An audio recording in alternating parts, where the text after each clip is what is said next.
Hello and welcome. Today we're still continuing with the topic of algebra, and in this case we're going to look at expression versus equation. So what is the difference between expression and an equation? So this is one of the things that people really struggle with, especially trying to differentiate between the two. The difference between an expression and an equation is this equal sign. So say for example, let me give you an example. We have two equations which will help us to identify just between an expression and an equation. So let me write something like x plus 3. This is one of them. And then the other side, I'm going to write x plus 3 is equals to 10. Now, for an expression, it doesn't have an equal sign. That's why we have x plus 3. But an equation has an equal sign. Now, the importance of having an equation is that this equal sign helps us to find the value of this variable, which equates the two signs. It's kind of like a balance where we have two things on opposing sides. So for this an expression, you just don't solve it, you just write it, right?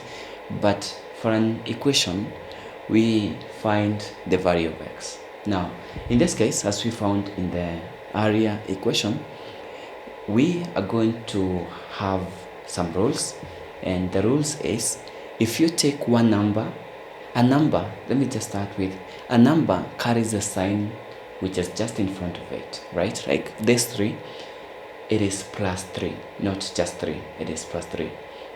So if you take one number to the other side, it changes the sign that it had. That's just a simple way for you to understand that.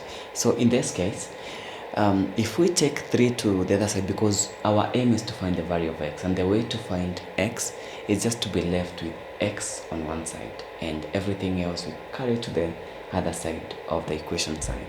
And therefore, in this case, we have x. So we're going to say x now is equals to, remember we are carrying plus 3. So when we take plus 3 to the other side, it will be, we're going to write our equation just like it was. Then we're going to now say minus 3. Now, when it goes to the other side, it was plus 3. Now, when it goes to the side, it will be minus 3. So now the value of x will be equals to, you subtract the 2, and then you find that the value of x, this variable x, is equals to 7, right? So in this case, if we were to confirm whether we are right, we would just substitute the value of x to the equation, and therefore we're going to say that our initial equation was x plus 3, and so since our value of x is 7, we're going to say this will be 7 plus 3, and then we're going to see that it is equals to 10, and therefore our value of x is 7. Another example, we can have an equation with multiplication. Say for example, we have been given that that 2x is equals to 4. We've been given that the 2x is equals to 4. So in order for us to find the value of 2, what we are going to do, because we have to be left with x, our goal is to be left with x is equals to a certain number. So for us to be left with a certain number, as you can see from here, we are going to divide both sides by 2. Remember, when you divide one side by a certain number, for it to be equal or equalize the same, have a balance, you do the same on the other side. So we're going to divide both sides by 2, and so when you do that, we just find that we cancel by 2 1 by 2 1 by 2 1 by 2 2, and therefore we find that x is equals to 2. All right, we can confirm it whether we are right by just doing this, by saying, now we can confirm whether our answer is right because our first initial was 2x is equals to 4. So what you have to do is just to substitute the value of this variable x, which is 2, in the equation. Remember, we say that 2x is the same as 2 times the value of x, and therefore this 2x will be equals to 2 times the value of variable x, which is 2, and therefore we're going to say that 2 times 2 is equals to 4, and therefore we find that we were right. Another example which almost we had covered in the previous example is, say we have something like x minus 5, and then you have been told that the value of x minus 5 is equals to 3. So you have two ways to solve this. One of the method which sometimes people use is just to get rid of all the numbers, right?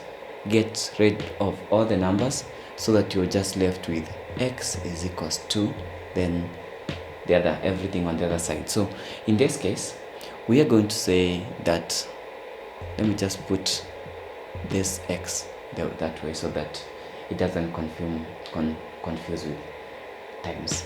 So in this case, we're going to say that x now is equals to, we're confirming this to this, is equals to 3.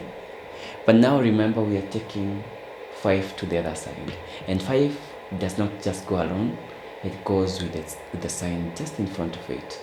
And so in this case, when number with that sign goes to the other side, it changes the sign to the opposite one. So for this, it was minus 5. When it goes to the other side of this equation, it will be plus 5. So it will be x is equals to 3, then plus 5. And therefore we're going to find that x is equals to 8. That is one way. The next way of doing the same, minus 5 is equals to 3. What people normally do is just to do the same by adding this number, because this is minus 5. What you do to cancel this 5, you just add the same number on both sides, and therefore this will be equals to x minus 5, then plus 5 is equals to 3, now plus 5. And therefore you find that this will be x, this is plus 0, is equals to 8, and therefore x is equals to 8. Now we can confirm using the two ways as given us, the 2 and 8. We can confirm whether we are right by just substituting. Our equation was x minus 5 and testing whether it goes to 3. We can confirm it by substituting the value of this variable x, which is 8, which is found that it is 8, then minus 5, and see that indeed it is equals to 3, and therefore the value of variable x that we had before is correct. That's all for today. In the next lesson, we're going to see how we can solve two-step equations, and I'll see you in the next one. Bye.